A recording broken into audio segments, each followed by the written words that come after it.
Hi, welcome back to Community Hotline. I'm Monica Weitzel, and we're here in Gresham at MetroEast Community Media. Tonight, for my last guest tonight, I'm going to be talking with Jean DeMaster. She is the Executive Director of Human Solutions, an organization that's been here a long time and very well respected in the community. Thanks for being here, Jean. Thank you. So for those who may not know about Human Solutions, could you give me a brief history and tell us a little bit about your mission? Sure. Human Solutions started about 25 years ago, and we have been serving homeless and low-income people in Gresham and in East Multnomah County and East Portland since then. Our services include trying to prevent people from becoming homeless, if a family is homeless, helping them overcome homelessness, and then to really escape from poverty, we have an employment program for people, and we also build affordable housing. Wow, that's a lot. Did you, when it started out, was it a shelter, or was it always so all-encompassing? You're right. It was a shelter to start out with, a shelter and an energy assistance program to help people pay their utility bills. And we kind of grew from there, recognizing that people who were in poverty did not want to stay there and wanted jobs and wanted safe, decent housing to get out of situations of poverty. And it can be very difficult to get out of that situation, I imagine, especially if it's a cyclical thing where, you know, a family was, you know, homeless, or it was a very poverty-stricken family, and then, you know, they never learned how to get out of that. And I think, do you find that? We really find that education and employment are the answers. That if people can get jobs at a wage where they can pay for everything themselves, they can be self-sufficient, that'll break the cycle of poverty. But they have to get, they have to go to school, they have to get a degree, they have to get a certificate of some kind. They have to find a way to get more training than the average person, so they get a higher than average wage to be able to support their families. So how do you go about doing that? What's the first step? And how do people come to Human Solutions? It really depends on where the family is. If the family is homeless, then clearly the first step is to get them into housing. We provide a shelter for people, and then once people finish the shelter program, or even if they want to bypass the shelter, move people into housing in a program called Housing First. So on any night, Human Solutions is sheltering or housing about 400 families. Wow. So about 1,200 people. But getting people into housing is the first step. We have to find ways to get people into jobs programs so that they can learn to support themselves. And we also want to make sure that people get into safe, decent, affordable housing, and not housing that's going to be unhealthy for them. Oh, sure, because there are areas or there are buildings that are just, they're not conducive to a good family life or good stability. So you have programs to help keep them. I mean, once somebody finds a job, do you follow up with them at all, or do they have the option of coming to you for? We follow up for about a year to make sure that the person can stay on the job, and that we can do job coaching to make sure that they advance at a rate that seems right for them on the job. If there's problems on the job, that we can help solve them. But we're really looking for people that can't go to regular employment programs, can't go to the State of Oregon program, can't go to WorkSource, either don't have the skills or don't have the computer knowledge or don't speak English as a first language, so that there are so many barriers they can't go to a traditional program, and that's who comes to our program. They fall through the cracks, but you catch them. Right, they fall through the cracks, that's You're right. the safety net. I know you brought some pictures, and I want to look at those in a minute, but I remember going to the opening of your facility in Rockwood. Right. Beautiful building. Thank you. Lots of community partners who are co-located there. Right. There are 6 of us. 6 of you. So I know there was Meals on Wheels, and there was Wallace Medical. Right. Is that right? And Metropolitan Family Services, Human Solutions, and Head Start. Right. And then also LifeWorks Northwest. So we're all there. Great. Okay, these pictures here, what are we looking at here? This is a picture at our auction. In order to raise money and have all those programs be able to operate, we do a fundraising auction every year, and this is a picture from the auction last year of 4 of our volunteers that are registering guests. Obviously, these are the guests at the they look auction, like they're having fun. in the heads and tails getting the auction started.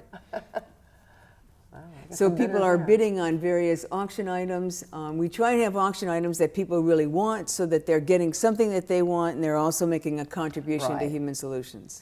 It looks rather lively. Right. This is Tony Starlight, and Tony has done benefits for Human Solutions for many, many years, and he's entertaining the crowd at last year's event, and he was not coming back to this year's event, but he has done a number of benefits for us. Wow. Nice, that's great. Now, was this at the Melody Ballroom? It's at the Melody, yeah, this is the Melody Ballroom, and we'll be at the Melody Ballroom again this year on April 11th. April 11th, so that's coming right up. So, and if people are interested in going to that, your website would be the place to go to get ticket information. Yeah, the ticket information is on the website, and it's cheaper, it's less expensive if you register before April 8th, and more expensive if you register after that, because incentive. We have to pay more for the food if people register late, so we're hoping people will register early. Okay, good. Now, what are we looking at here? This is one of the 700 apartment units that we own and operate. 700? 700 units in 18 different buildings, and this is a mom and child on the playground, and here's another couple kids on the playground. We've tried to build all of the apartment units, if we can, so the playgrounds are in an interior corridor, so moms can be in the kitchen or in the living room and can always see their kids playing outside. That's great, and I'm sure the parents appreciate that. This is a workshop that we did with a program called Learn Links, and it helps kids build self-esteem and understand their own culture and their own family better. They're both understanding their culture, and they're filming it, is what you can see. And they are having a ball, too. They are having a good time. Wow, that looks like fun. So all the apartments that you have, you build them, or do you have some that were already built and you bought them? It's really a combination. Yeah. Some are we have acquired and they've already been built, and some we build new. Like the Rockwood building is new, and that's 47 apartments. But just about 6 blocks from there are the Pines Apartments, and it was built in 1996, and we purchased it and have been operating it since then. So it just depends on the building. But in every building, we offer resident services. So in all of our buildings, we're serving very low-income people, and we want to provide resident services to make sure people can stay in their housing and that they get every advantage that every child should have, to stay in school, to get extra programs, to get enrichment, so that they have the same advantages that other kids do. So the resident services, does that mean you're connecting them with resources in the community? Both resources in the community, and we teach a lot of classes. For example, we have a parenting class that we're doing with the Oregon Community Foundation, so that one we're doing with the community, but we do a lot of nutrition classes and things like how to cook very nutritious meals at very low cost, and our resident service people will teach those classes themselves. That's great. I bet you have a lot of really good community partners. We have great community partners and great volunteers. We have everybody from a lot of people that have to do with kind of gardening and maintenance. Dennis of 7Ds, for example, is a partner of ours and has done gardens in a number of our different locations so that kids can get the experience of growing food for themselves. That's so we have a lot of partners. So they actually know that a French fry comes from a potato and it doesn't come out of the ground that way. Right. What does a tomato look like when it's growing? It's not just ketchup. Right. Right. Yeah, I think that's really great, and kids like that. That's fun, and it connects them to the earth. They plant it and they watch it grow. That's a great thing. So the community partners that you have, obviously, they're necessary with any organization to keep it going. Do you work with them on this new project that you have? I think you have a new building. The new project is actually right next to the Rockwood building, and we're working primarily with Wallace Medical Concern, and they will expand their medical clinic, so they'll have a larger medical clinic, and then they're working with the Oregon Health Sciences Center Dentistry School, and so we'll build a dental clinic, which Wallace will operate, and the dental school will send to us 6 resident dentists, and so they will provide dental care. So they're doing their residency there? They're doing their residency there with the supervision of a dental instructor, but they'll provide very low-cost dental care for homeless and low-income people in the Rockwood area primarily, but throughout East Multnomah County. We're still raising the money to build the dental clinic and to expand the program. Our overall goal is $2.7 million, and we have 2.1 already. Oh, well, you're well on your way. So we have 600,000 left to go. The gala that you have coming up, does the money from that go toward just maintaining your existing programs, or does some of that go toward the building? The gala goes all for our existing programs. Okay, it goes primarily for our homelessness programs because it just takes so much money to operate them, to keep 400 people in shelter, 400 families in shelter or in housing. But also our employment programs are not self-supporting, so part of the money goes to our employment programs. And then we offer resident services, and the other part of it goes to resident services. How are you getting the money for the building? Is that something people can donate to, or how's that work? Well, we got tax credits and money from the state of Oregon and from the city of Gresham to build the affordable housing units. There'll be 45 affordable housing units there. And then for the dental clinic, primarily through foundation support. Myra Memorial Trust and the Murdoch Trust and Collins Foundation and Oregon Community Foundation. Some well-established foundations. All have pitched in to help us out. The Spirit Mountain Foundation, and so we're almost there. That's a great thing. The dental thing, you know, I know that they up at OHSU they've always had some low cost dental services. That's right. But it's hard to get up there for people. A lot of people, you know. It's right. Not, so now the dentists will come to us in Rockwood. So great. Right. They'll reach a lot more people that way, and yeah. And it'll be much more efficient because then we can schedule so that they'll be able to see patient after patient after patient, rather than having all of the patients try and get up to the dental school, which is difficult. Yeah, it is. Wow, that's great.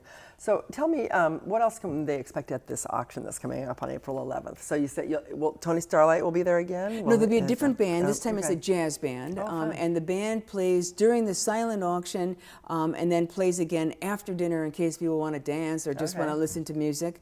But there's a silent auction, a dinner goes along with it, and then an oral auction, and then the music and the dancing comes afterwards. So it's a nice evening. We start at 6, we're finished before 10. So sometimes people go from our event to someplace else, but we're finished before 10, and it just is a nice way, I think, for the community to participate in helping less fortunate people in the community get out of homelessness or get out of poverty. And it's an ongoing problem, and you see it more and more. I mean, it's we do. We only serve families, and we see more and more families. I know if you're driving around East Multnomah County or even Portland, you see a lot of single men and women outside, and you don't see homeless families. But the number of homeless families is increasing also. Yeah, and how devastating that must be to be, especially if you have a job and you lose your job and you can't support your family anymore, and just to know that there's somebody you can turn to, it's got to be a huge, huge comfort to a lot of people. Yeah, we try and with our winter shelter, we open it so that no family in the winter time is turned away. Every family gets inside. Wow. There's never a way for a family that they'd have to stay in their car or they'd have to stay in a building without electricity. They always can get into the shelter. In particular, because when people are in their cars or they're in abandoned buildings, the kids don't get to school. They don't get to school on a regular basis. And if they stay in the shelter, the buses actually come to the shelter and pick up kids and take them to school.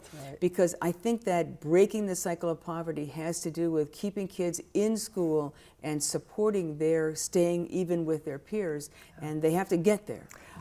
You have a very holistic approach because you have the nutrition and and keep them in school and keep them housed, and that's the only way to do it, it sounds like. Actually, the only way that we have any food at the shelter at all is if community volunteers come and bring it. There's we get our funding for the shelter from Multnomah County, but there's nothing in the budget for food, and we rely entirely on community volunteers to bring food to the shelter so that people have enough to eat at dinner time, and kids have enough, and parents too, for breakfast in the morning. But you can imagine it would be a small restaurant that would serve 100 people to 150 people a night, every night, night in and night out. We're like a small restaurant, but we're a shelter, and all of it comes from churches, civic groups, community groups, gleaners. And just you have gleaners. We have gleaners that come. Just interested volunteers come and bring food so that homeless people aren't hungry at the same time. We're just about out of time, Jean, but tell me what besides bringing food, what are some of the other things that volunteers could do for Human Solutions? Do you have a need for volunteers? We have a need for volunteers. We always have a need for volunteers in the shelter to just do activities with kids, to do positive, kind of fun activities. The parents are with the kids, particularly if they're little kids. They're with the kids, every hour, 24 hours a day. Need a break. They need a break, and they need a break to look for where they're going to go tomorrow for jobs, where they're going to go tomorrow for housing, what they're going to wear, to wash their clothing, to do all that kind of thing. And you can't do it all if you have 2 toddlers, right there with you. That's very, very difficult. So we always need volunteers to do activities with kids. We need volunteers to help out with homework for older kids. And then people come to the shelter, especially kids, without the right clothing. We're noticing now that a lot of our kids don't have shoes that have soles in them. And they have shoes that have been handed down from somebody else, so they're too big, so the kids can't actually run and play because their shoes aren't the right size. So we always need volunteers to get jackets, hats, scarves, and shoes and socks for kids and for adults in the shelter. It sounds like the kind of project that different groups should take on. That's who takes it on. Get the Scouts to do it, get a class get the Rotary group, the Sir all Optimist those, group, great. everybody does it. Right. Well, we are out of time, Jean. Thank you so much. Thank you for inviting me. Yeah, you bet. Human Solutions is doing some amazing things and has been for 25 years, right? Is that right, 20? Yes, 25. 25. Okay, so if people are interested in going to the gala, Soar With Us Auction and Gala, it is Saturday, April 11th at the Melody Ballroom in Portland, and they go to the website for more information. Right. Thank you. You bet. Thanks for joining us tonight. I hope you enjoyed it. You've learned about some organizations here that are really helping the community. So maybe we'll see you here next week. I'm Monica Weitzel. This is Community Hotline.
What local community media is to us is literally our lifeline to what's going on in the lives around us. The absolute most important thing that happens in your neighborhood. People's local communities are usually what's most important to them. Because we're the faces, the smiles, the peoples, and the personalities of the community. To not only give people a voice, but to have their voice heard.